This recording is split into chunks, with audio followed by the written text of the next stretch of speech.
CM Revanth Reddy సొంత నియోజకవర్గం కొడంగల్ పరిధిలోని లగచర్ల గ్రామంలో ఇండస్ట్రియల్ పార్క్ నిర్మాణానికి భూములు ఇచ్చేందుకు రైతులు స్వచ్ఛందంగా ముందుకు రావడం చర్చనీయాంశమైంది.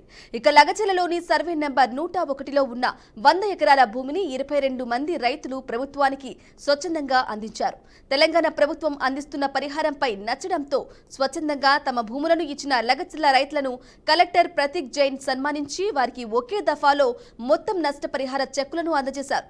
దుద్యాల మండలం లగచర్లలో తెలంగాణ ఇండస్ట్రియల్ ఇన్ఫ్రాస్ట్రక్చర్ కార్పొరేషన్ కోసం భూసేకరణకు సంబంధించి లగచర్ల శివారులో నవంబర్ 11న నిర్వహించిన ప్రజాభిప్రాయ సేకరణ సందర్భంగా Vikarabad collector Prateek Jain, Kodangal area development authority ప్రత్యేకాధికారి వెంకటరెడ్డి సహా అధికారులపై గ్రామ రైతులు దాడికి దిగిన ఘటన సంచలనంగా మారింది.